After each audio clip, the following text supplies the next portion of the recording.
Good afternoon, and thank you, Chairman Rush and Pallone, Dr. Burgess, and Ranking Member McMorris-Rogers, and members of the committee. I lead ClearPath. We advance policies that accelerate clean energy and industrial innovation. An important note, we receive no industry funding.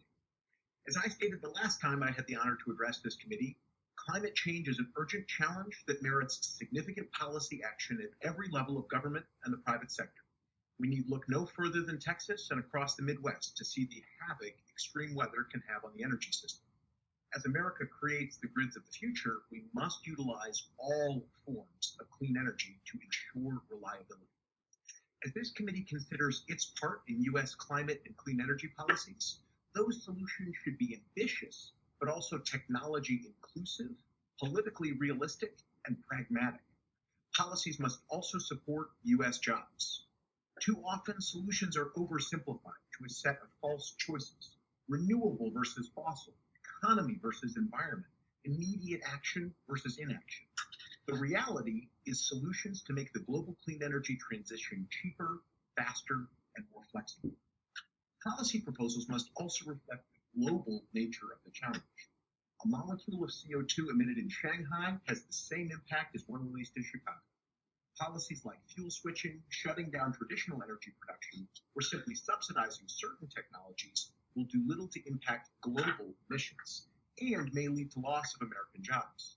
A more effective strategy is rooted in American clean energy abundance, innovation, and exports.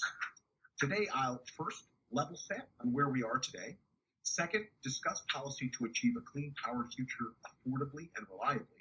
And third, look at options to reduce U.S. industrial emissions. So where are we today? Emissions are significantly down. Retail electricity prices have been flat, helping manufacturing jobs come back to America. Returning these jobs is also leading to lower global emissions because our environmental standards are tougher than China's. America's largest electric utilities, including Southern Company, Xcel Energy, Duke Energy, and DTE, have committed to reaching net zero emissions by 2050. 68% of the country is now served by a utility with a significant carbon goal. But these utilities have emphasized that many of the 24/7 clean technologies required to get them to net zero are not commercially available today. Xcel Energy said even with their first-rate access to wind and sun, existing technology is sufficient to reach only 80% clean. We need policies to enable technologies that can eliminate the final 20 to 50% of power sector emissions. According to the International Energy Agency, only 2 of 14 critical power technologies are on track to deploy.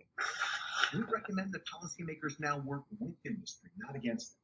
The Energy Act of 2020 is a perfect example. The most significant energy legislation in over a decade, your new law lays the foundation for a comprehensive commercialization strategy that focuses the world-class American innovation engine on these key technologies. It includes more than 20 major new demonstration programs for long-duration storage, carbon capture, advanced nuclear, geothermal, and direct air capture. It also expands DOE's work in industrial emissions and hydrogen. We congratulate you on the Energy Act, and now we must look to implementation. Ensuring accountability at DOE and appropriately investing so your legislative success goes from letters in law to clean steel in the ground. Now, getting it built. We've all heard the Biden administration's mission to build back better, but right now we can only build new clean energy and reduce CO2 emissions as fast as we can permit new projects. The mission ought to be to build cleaner faster. Currently, the federal permitting process can take 5 to 10 years to complete and cost millions of dollars. The good news, your colleagues have introduced a number of proposals to modernize. Lastly, financing. Large-scale energy innovation needs to bring together private and public investment to scale up deployment and bring down costs.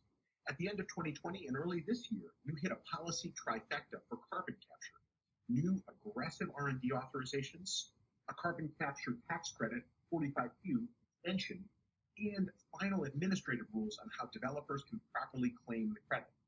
While 45Q is a major victory, we also need a better structure for helping incentivize big investments and driving down costs.